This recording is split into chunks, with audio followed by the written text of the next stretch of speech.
Hi hello viewers, welcome to Brinda cookery show. இன்றைக்கி என்ன பண்ண போகிறோன்னா பதநீர் கஞ்சி. அது எனக்கு கண்டிப்பாக தெரியாது எப்படி செய்யணுன்னு. அது என்னுடைய அத்தை ஒருத்தங்க செஞ்சு காட்ட போகிறாங்க உங்களுக்காக. இப்போ அவங்கக்கிட்டே நம்ம இதுக்கு என்னென்ன பொருட்கள் தேவை, எந்தெந்த மெஷர்மெண்ட்டுன்னு நம்ம அவங்கக்கிட்டே கேட்டுக்கலாம். பதநீர் 1 லிட்டர் வாங்கி ஊற்றி கொதிக்க வச்சிடணும். அரிசி வச்சு வடிகட்டி கொதிக்க வச்சோடனே 1 டம்ளர் அரிசி மாவு ஊற வச்சு மிக்சியில் போட்டு வச்சுக்கிடணும். அரைச்சி வச்சுக்கிடணும். இது தேங்காய் திருவல் இது கொஞ்சம் ஒரு அரை முடி தேங்காய் கூட போடுவாங்க. அவ்வளோ சைஸ் இது நம்ம கொஞ்சம் குறைய தான் போட்டுருக்கோம். கொஞ்சம் காவாமணியே வறுத்து தான் வைக்கணும். அப்போ வாசமல் இருக்கும், நல்லா வாசனையாக இருக்கும். அதை வறுத்து நல்லா குக்கர்லாம் போட்டால் மசிஞ்சிடும். சும்மா வெறுமனையே கடாயில் போட்டு வச்சு எடுத்து வச்சுக்கிட்டோம். தண்ணி ஊற்றக்கூடாது, தண்ணி ஊற்றினா பிளாக் ஆயிடும். அதனால தண்ணி இல்லாமல் அவங்க வடிச்சு வேக வச்சு வடிச்சு எடுத்து வச்சிருக்காங்க. இது கொதிக்குது. இது பயணி கொதிக்க வச்சிருக்காங்க. பதனி கொதிச்சோடனே இதுக்கு தண்ணி ஊற்றி மாவு பிசைஞ்சிடணும். ஓ சரி சரி. கரைச்சிடணும் தண்ணி கூட. அதாவது இந்த பச்சரிசி 2 மணி நேரம் ஊற வச்சு காய வச்சு மிக்ஸில் போட்டு ஒரு பவுடர் மாதிரி அரைச்சி எடுத்து. ரொம்ப பவுடராக எடுக்கக்கூடாது, கொஞ்சம் குருணா மாதிரி லைட்டாக பரபரன்னு இருக்கணும். ஏன்னா ரொம்பவும் இதாக இருந்துச்சுன்னா பையன் வழுக்குங்க. பதநீர் கஞ்சி வழுக்குன்னு இருக்கும். இதெல்லாம் நல்லா இருக்கும். அதனால இப்போ இந்த பக்கம் பதனியும் பார்த்தீங்கன்னா நல்லா கொதிச்சு வந்திருக்கு. கொஞ்சம் கொஞ்சமா மெதுவா கிண்டணும். ஓ சரி. கட்டி விழாம இப்போ நம்ம பவுடரா போட்டா கட்டி விழுந்துரும். கட்டி விழும். அதுக்கு தான் தண்ணி ஊற்றி கலக்கி அதை போடணும்.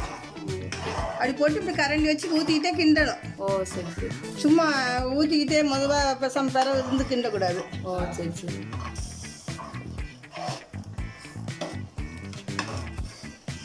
இப்போ நல்லா கட்டியாக இல்லை வர மாதிரி கிள்ளிட்டு இது கொஞ்சோண்டு லைட்டாக தண்ணி ஊற்றி அவ்வளோ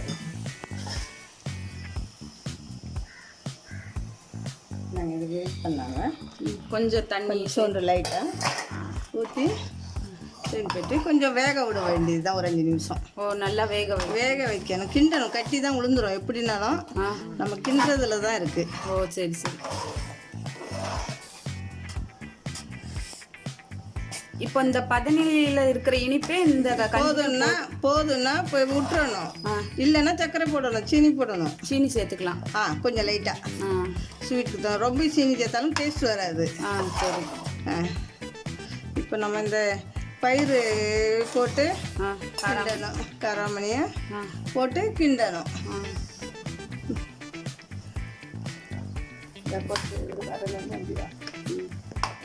வரும் பயிரை போட்டோம்னா காராமணி பயிரை நல்லா கிண்டி விடணும். துருவன தேங்காய் துருவல் சேர்த்துக்கிடணும். சேர்த்து அதையும் சேர்த்து கிண்டிடணும். இது உடம்புக்கு ரொம்ப நல்லது இல்லையா? நல்லது. பயணி கஞ்சி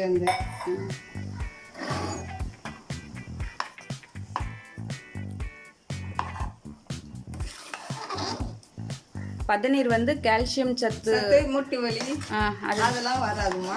அதனால பதநீர் குடிக்கிறதே நல்லது. ஆமா, இந்த மாதிரி செஞ்சு சாப்பிடுவாங்க. சில வீட்டில் விசேஷங்களுக்கு செய்து வைப்பாங்க. ஓ சரி. இப்போ நம்ம இதை ஒரு பாத்திரத்தில் மாற்றிக்கலாம்.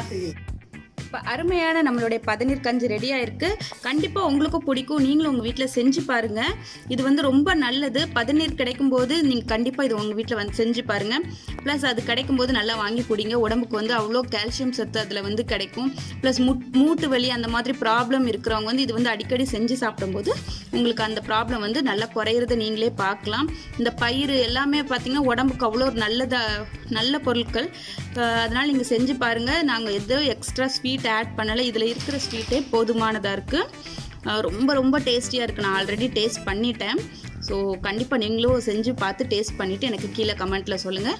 வீடியோ பிடிச்சிருந்தா லைக் பண்ணுங்கள், ஷேர் பண்ணுங்கள், மறக்காமல் சப்ஸ்கிரைப் பண்ணுங்கள். தேங்க்யூ.